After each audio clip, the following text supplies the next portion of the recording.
Alright, so this is going to be a quick one with just a voiceover since my microphone had a bunch of popping noises.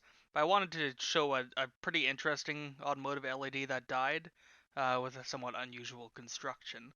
Uh, this one only died after 3 months or so, actually. So I was trying to see if I could possibly fix it. And just sort of how it was put together, because you can see it was sort of, this hollow thing around the actual main circuit board. So I basically started by trying to take off the top. That didn't work. Seemed like this metal ring was glued on.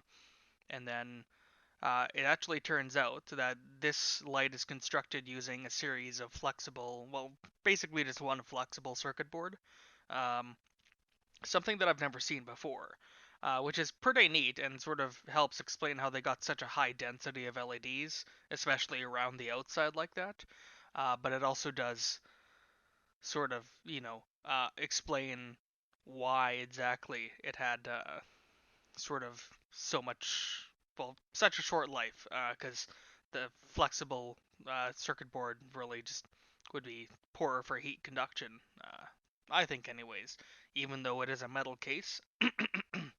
Later on, you'll see I pull out the board, and it's just the CAN bus lights and the just drop down resistors for the LEDs. Or sorry, not CAN bus lights, CAN bus resistors. So it's really the lights that died. It's possible using a hot air station that you could take it apart and possibly try and fix it. But really, with the design of the flexible PCB and just how small the lights are and how close they are put together, also being sort of a slightly non-standard size, repairs on these style of lights don't really seem like something viable, unfortunately, because they did have a really nice bright light output. Um, but yeah, they just the technology for this particular design isn't quite there for it to equate to longevity.